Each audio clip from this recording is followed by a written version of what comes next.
It's Red Eye Radio.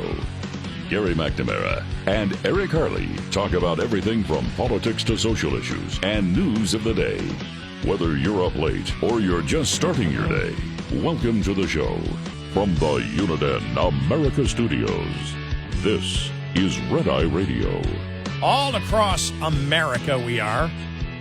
We are Red Eye Radio. I'm Gary McNamara. Yeah, Eric was still sick yesterday. Hopefully I'll get that text message early this morning. I'll go to sleep, wake up, have my coffee before I call Dad. Eric will text me and say, I'm coming in. Hopefully that's the case. I know he still had a fever yesterday. He's taking all the medicine, so hopefully he's back. You know, part of the discussion that we were having earlier in the show, I was talking about the fact of, and Eric's always pointed this out, all Republicans need to do is just point. This is Eric. I explained it a different way. I like the way Eric explained it, though, which is just the point campaign. Just point. Go here, inflation, this, that, this. And so, of course, got some Democrat trolls. Haven't had one in a while, and figures they'll be coming back as we get near to an election. But they were saying Trump's responsible for the inflation. And it's like, well, not saying that they didn't spend money during COVID. Trump was the first one, though, that rejected all the closures. He was one that came out against it. Remember, he was crazy. He wanted people to die. We have long memories here at Red Eye. We don't live in the bubble of today. And, yeah, because of everything that was thrown at us, we need to close down society as a whole. Government had to respond like never before, and so they spent a ton of money. But the problem is, after that money was spent, Biden didn't want to stop it, and the Democrats didn't want to stop it, where the problem came in with inflation, as Obama economists pointed out. And so now you look at today, and because the point that Democrats are trying to make is that Republicans want to spend as irresponsibly as Democrats do, and that's not true. Republicans, when you see what they're talking about, are saying we've got to have a strong defense, we got to spend more in defense, and we need to do something about Social Security and Medicare because that's going to eat up so much. But they're not talking about major new programs. Some are, and there's pushback from conservatives. For example, the child tax credit. Oh, we need to give more cash to families. No, we don't. The Republicans that say that, we disagree wholeheartedly with that. But for the most part, when you see that is not unanimous across the board, but you go to the Democratic Party, what do they want to do? Increase the child tax credit, right, which is cash. That's not, that's actually, you get actual cash for that. Child tax credit, Medicare for all, and we always laugh, we need Medicare for all. We can't do Medicare for some. We can't do Medicare for some when you start putting in to pay for it. If you start working at 16 all the way up to you retire, we still can't cover Medicare for those, for some. But it's Medicare for all, child tax credit, all college paid for, and there was one more. Oh, yeah. The guaranteed income, guaranteed basic income. They wish to add trillions upon trillions of dollars. And as we went through earlier, the latest debt report is horrible. By the end of the fiscal year, the Heritage Foundation, yes, that's Project 2025, and they are evil because they're reporting things like of personal income tax that is paid. That's from people, not corporations, people. 75% will be eaten up in just debt alone. Close to $1.2 trillion by the end of this fiscal year is what the Heritage Foundation speculates it would be. Debt in the last couple of months is the number one item on the budget. And that's something that both parties are going to have to deal with. Because we talk about the Republicans getting in, because one of the things is that, and we've talked about it here many times before, some callers have brought it up this evening, that, what the Democrats want, they know this is hopeless, so they want Trump to get in, and then they'll take over again in 2028 because things have just gone too far that Trump can't save it. Others believe that, well, no, Trump will fix everything, then they can take over again. And as we've always said, yeah, but will Democrats change on the issues? Because there's a sensitivity now to all government spending that didn't exist before. And that's the debt load that we face. What do we call it? The fiscal cycle of doom. You get so much interest, and you still can't cut the budget. So you keep borrowing more and more and more and more. Interest rates stay high because you need to find people to buy that debt, unless we go back to doing what we did before, which was manipulate our money and our money supply in order to buy our own debt, which is pure insanity. Unless, okay, we can solve the problem temporarily again, maybe for a few more years if we continue the insanity, and then inflation will hit again. But the problem for the Republicans, if the Republicans win, where do they cut? Americans don't want to cut. The last caller was saying, well, the Congress didn't know with these bills. They didn't know. They never read these bills. Yeah, but they knew what the total cost was. We did. Every Republican and every Democrat knew what the total cost was. They might have not known how it was itemized, but they knew what the cost was. How do we know? Because the CBO told us what the total cost was going to be. We knew beforehand. Problem for Republicans, if they get in, there's huge problems for Republicans. What do? You know, we talked about Social Security. We're not going to touch Social Security. Or you're going to have to. You may not cut the benefits, but you're going to have to raise the premiums or extend the lifespan out. Well, I think your opinion's wrong. It's not an opinion. It's math. And, you know, so where are you going to cut? Everybody claims that we have to cut, but when it comes to the actual cuts, that's when you lose the support of the American public. So huge challenges ahead, even if the Republicans win. What do you do when you get to this level of debt that we've now acquired, and then the interest rate? And we warned about that. Once the interest rates start going up, you know, the debt now, as I said, the Heritage Foundation, that's why they're evil, because they're the ones that put out what the debt's going to be, and anybody is evil. If you tell the truth, you're evil.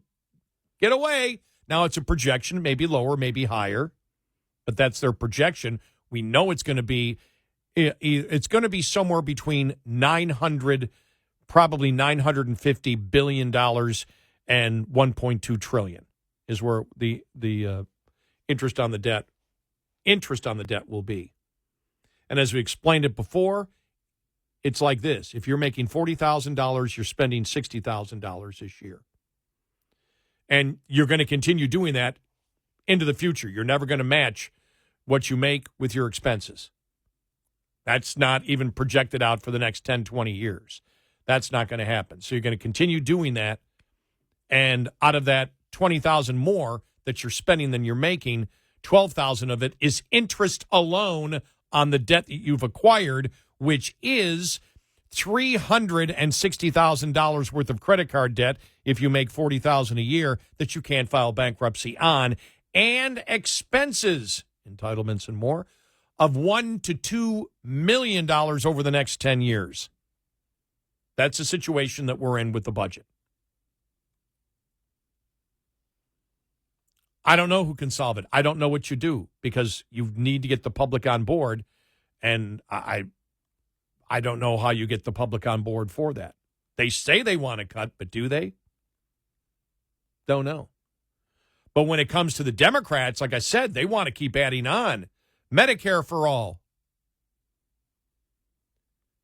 Expand the child tax credit. Guaranteed basic income. College for all, free. There is no money. Well, tax the billionaires. You could tax the billionaires all their wealth. Doesn't solve the problem. That's how bad it is. And I guarantee I'm going to get letters going, oh, you guys are exaggerating the debt again. Are we? You felt it. You felt it. That's the inflation you've all felt. A direct result of that. Came sooner than I thought. I didn't think the public would deal with it for another 10 years, probably. But COVID accelerated it tremendously, the COVID spending, and then the spending after COVID, wanting to keep up with the spending of COVID. Democrats viewed that as a great opportunity. Since we reached this level, let's keep this level. And so, yeah, that's, on the fiscal issues, Democrats, and we had, like I said, some of the trolls attempting to try to convince me that the Republicans were responsible for it, when we know that's not the case and isn't the case into the future. The other thing I wanted to bring up here is polling.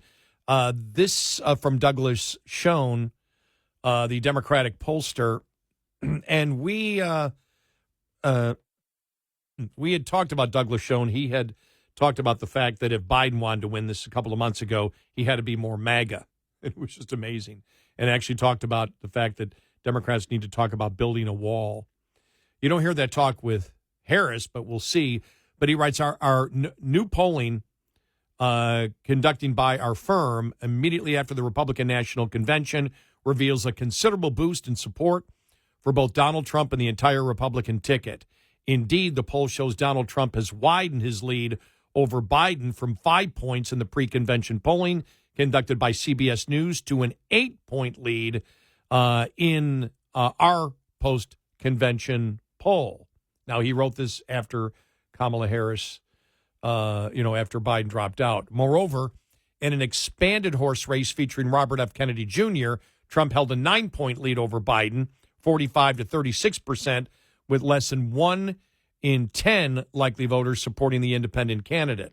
Taken together, this suggests that the convention and Trump's speech, which a majority of 55% of likely voters felt was excellent or good, was worth between 3 or 4 points for Trump.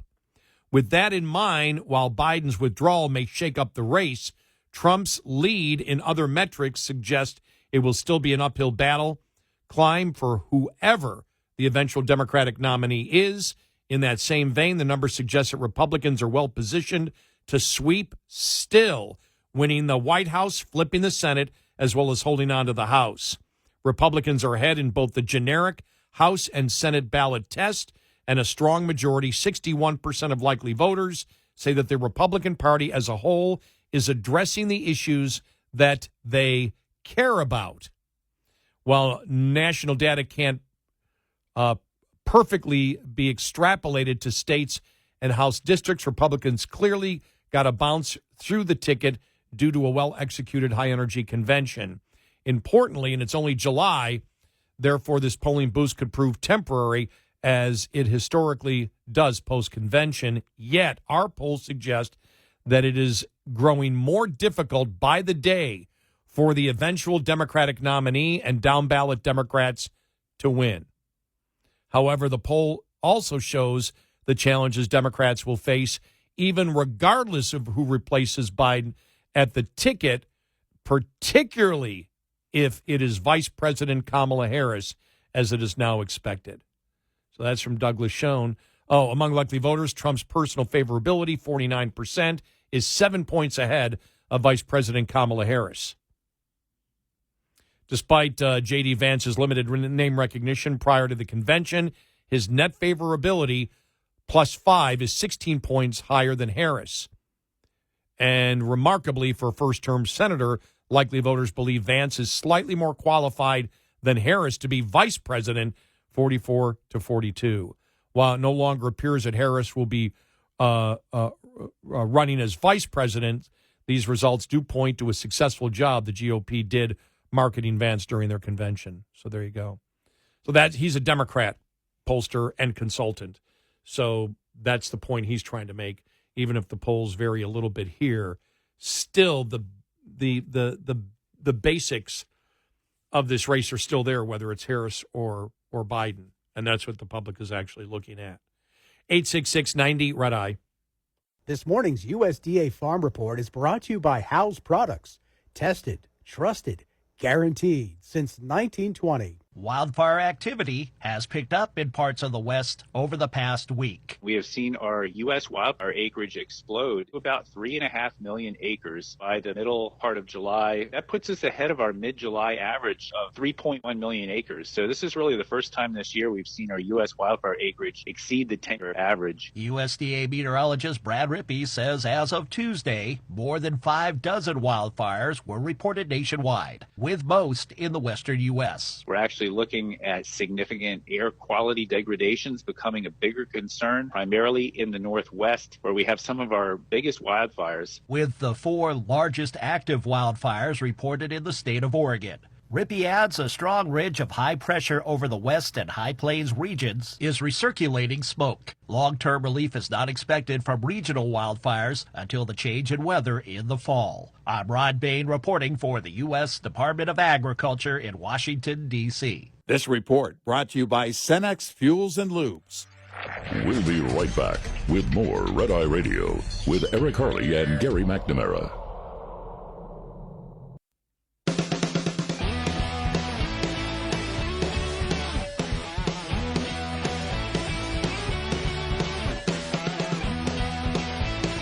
It's Red Eye Radio. He's Eric Harley, and I'm Gary McNamara. Eric's still out. Hopefully he's back for tomorrow night's show, tomorrow morning's show. This was from Fox News yesterday. Guy Benson, one of their political analysts, was talking about Kamala Harris and her campaign and what Trump should do. I'm struck, Brett, by the soundbite we played earlier of her saying that she will proudly defend her record. I think we're seeing from the Trump team that they're going to tie her relentlessly to Joe Biden and the failed record they have together. I think that's smart. What I think would be even smarter is for the Republicans to dredge up, and it's not hard because it was not long ago, a number of sound bites from Kamala Harris when she ran for president in 2019. She was running in the left lane of that primary, and she tethered herself to some truly toxic, almost shocking positions like defund the police, being an acolyte there, eliminating private health insurance for 170 million Americans, decriminalizing illegal immigration and providing taxpayer-funded health care plans to illegals. The list goes on from there, and it's all in her own words, not old grainy footage from very recent HD cameras, the whole thing. They can sync her with her own positions. And they're already doing that. We already played yesterday. We played one ad from the Trump campaign, and today we played 2 ads. One for McCormick for Senate in Pennsylvania, where he tied Bob Casey to Harris. I keep wanting to say Hillary to Kamala Harris, and then the other ad that we played about an hour and a half ago. That's all of it is in her own words. And we said, that's what you want to do. The Eric Harley motto, just point. Just point. And you point by just saying, here's what they said. Here's what they said. Their own words, their own words. He also wrote, Guy Benson, exactly what we said earlier. Don't overthink running against Kamala. Make the democracy fairness points and move on. When she uses it and says, I am the candidate for democracy, that's when you bring it up. But you don't have to harp on that a lot. Avoid sympathy causing personal attacks. Lean hard into her truly radical agenda on record and on video. Ownership of Biden failures and complicity in the Biden big lie, which is the Biden big lie is that he is okay. It's not a complicated. It's amazing because I hadn't even heard Guy Benson talk in weeks upon weeks upon weeks. I know he's on Fox a lot, but I hadn't seen him, and I just saw it here after we made our case the last couple of days. Here's how you run. Here's how you beat her. Stick to the issues. She's so radical. Stick to the issues. When people hear her say it out of her own mouth, they'll be shocked. I like how he said it's not grainy footage. It's all HD, which shows it's all recent, which is a great point.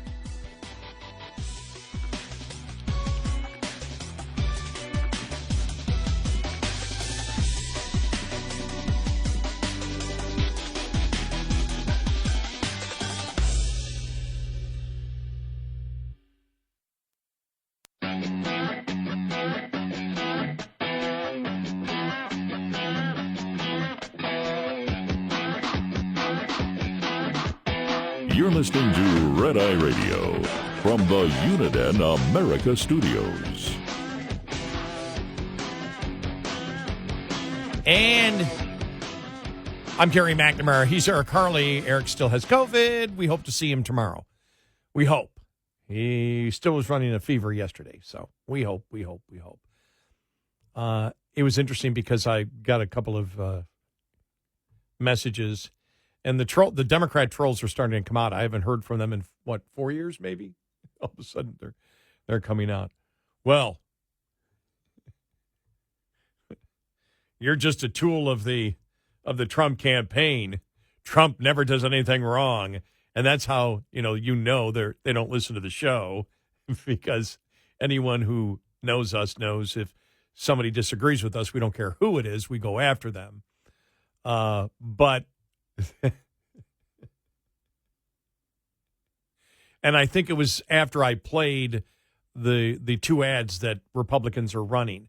And I'm going to play the ads now because it always has been our advice for politicians, especially, with everybody, that everything everybody says is now on YouTube. And I think Guy Benson made a great point when he said, just play her, just play her in her own words, because we've said that for years. And then he made the point, it's not old and grainy film. It's not like it's from a long time ago. Since HD, everything looks like yesterday. And that's a great point. It does. But in her case, it is recent. It's when she ran in the primary in 2019. And I don't say 2020 because she was out before 2020. She never made it to Iowa. But we've always said, and Eric calls it the point, the point campaign. Just point. Here's what they believe. Here's what they believe. In their own words. In their own words. In their own words. In their own words. Not my words, their words. And that is what the Republicans are doing, and it's quite effective. Here is a Trump ad that just came out. Here we go. If you thought Joe Biden was radical, just wait until you get to know Kamala Harris. She's dangerously liberal. I am Kamala Harris. My pronouns are she and her. For far too long, the status quo thinking has been to believe that by putting more police on the street, you're going to have more safety. And that's just wrong.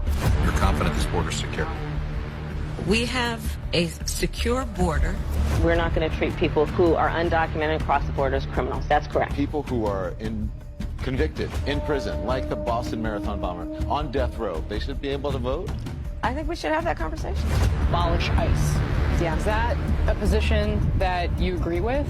Listen, I think there's no question that we've got to critically re-examine ICE, and we need to probably think about starting from scratch. Alexandria Ocasio-Cortez's new darling of the party. She 60 Minutes this weekend proudly calling herself a radical, and she's promoting policies like saying that every single carbon emission in the country, every car, should be eliminated within the next 11 years, everything from a 70 to 80% tax rate. Do you agree that she could possibly, in this ideology of the socialist left, could splinter your party? No, I think that's fantastic. And it says dangerously liberal and ends with her laugh, which I think is just perfect. I've noticed some of the ads have been doing that. And then I want to get to the ad. Here it is. This is from Pennsylvania. McCormick running against Bob Casey.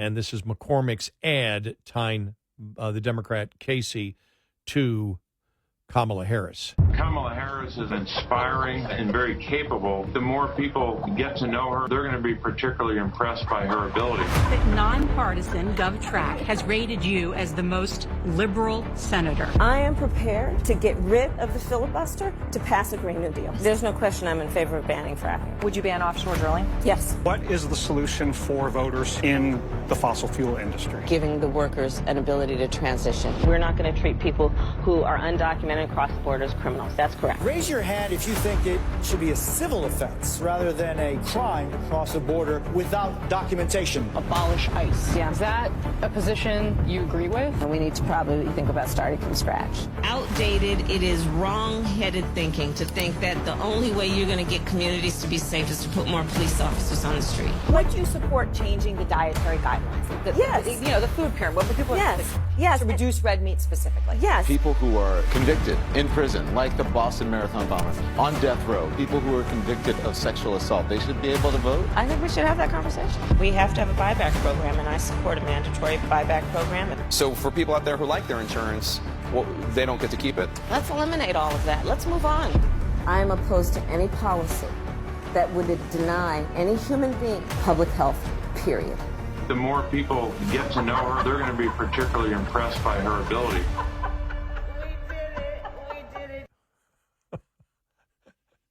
I'm sorry. I just thought everybody is tagging the laugh onto the end of the spots, which is great because all of that is in her own words and hits everything from where she wants mandatory gun confiscation. They call it a mandatory buyback. That's confiscation. Well, we'll give you money to take your guns away. Go to hell.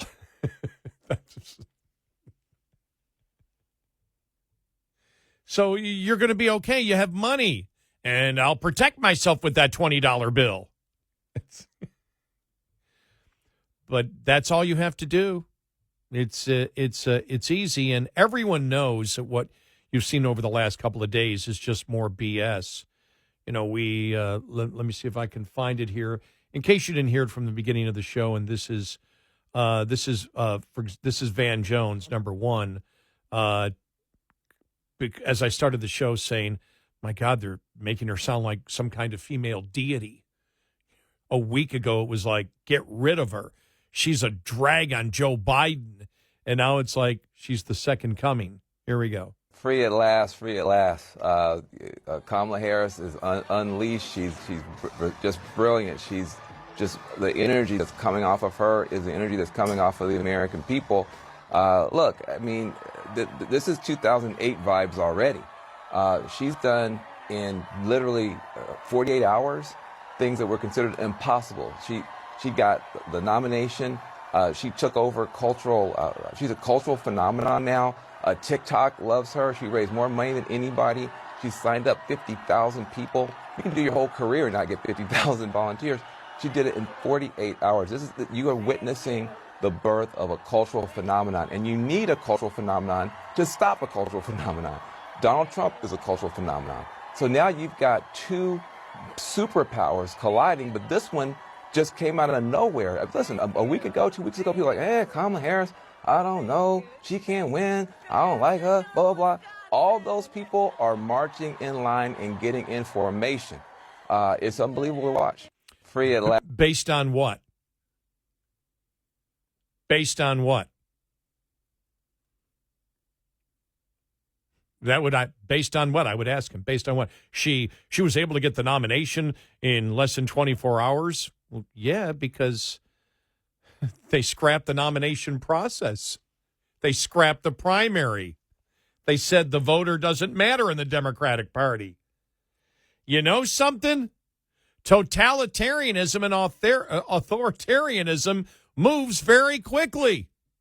Democracy at times takes time, but again, the Democratic Party not interested in democracy. By the way, that's their own standard. And so that's when they should use it when Republicans don't have to use that all the time, but they can use it where they just say, whenever she comes and says, well, I'm supporting democracy. What do you mean? Your whole process. Your entire process was not based on democracy. How you became the nominee is not based on democracy. You became the nominee based on the fact of the powers that be said, we're not going to do an open primary. We are going to force the current leader out. and we're going to install you in and intimidate anyone who wishes to challenge you. And that's how they did it. Meanwhile, are you ready? Are you ready to agree with Black Lives Matter? Black Lives Matter is resisting the installation of Vice President Harris as the presumptive Democratic nominee and are calling on the Democratic National Convention to create a process that allows for public participation in the nomination process, not just a nomination by party delegates. Black Lives Matter is angry that the Democratic Party has abandoned democracy. In a statement Tuesday, the group said that a 24-hour process of talking to party bosses is not democratic, nor is a process Democrats should be proud of. Black Lives Matter continued, "We do not live in a dictatorship. Delegates are not oligarchs. Installing Kamala Harris as a Democratic nominee and an unknown vice president without any public voting process would make the modern Democratic Party a party of hypocrites." Would make them or just be a continuation? Black Lives Matter demands that the DNC immediately host an informal virtual snap primary across the country prior to the DNC convention in August. Black Lives Matter calls for the Rules Committee to create a process that allows for public participation in the nomination process, not just a nomination by party delegates. The current political landscape is unprecedented, with President Biden stepping aside in a manner never seen before. This moment calls for a decisive action to protect the integrity of our democracy and the voices of black voters.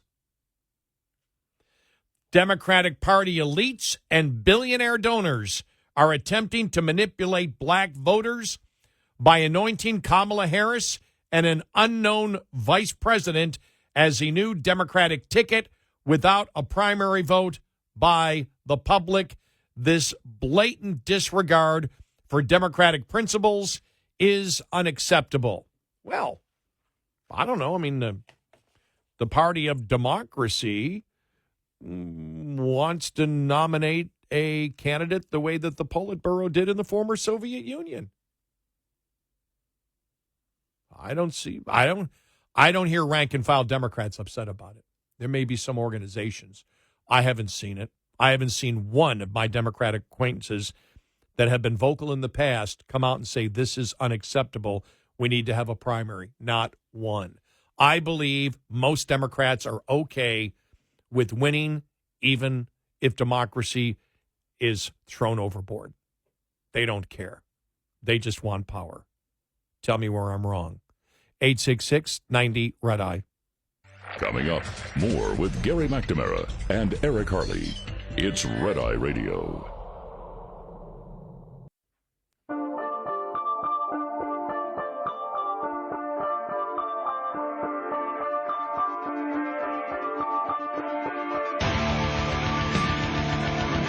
It's Red Eye Radio. I'm Gary McNamara.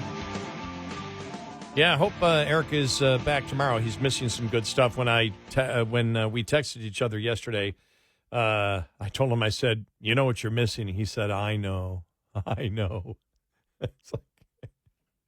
It's like the Super Bowl every day here. We always talk about that. It's like you're actually covering history, because this 100 years from now, 200 years from now, this will still be talked about in the history books, what we're going through right now. Sometimes we forget about that because it's just, you're so involved with the minutia of everything that happens every day that you forget about, wow, this is historic times. It really is. Meanwhile, this may be one of my favorite stories of the week from the New York Post. MSNBC's Morning Joe. You know Morning Joe. You can't handle the truth. And F you. If you don't understand, this is the best Biden ever. That Joe Scarborough we're talking about. MSNBC's Morning Joe host Joe Scarborough on Monday touted Vice President Kamala Harris's chances to win the White House, likening her to the movie Rocky and the fighter Rocky Balboa in the movie Rocky. You remember that? Yeah, Rocky. Adrian. Oh. Apparently forgetting that Sylvester Stallone's character lost the fight in the movie. Well, maybe that's it then. That was the whole thing. They know she's going to lose. They want her to lose. They just believe that the down ballot will be better with her than Joe. Okay.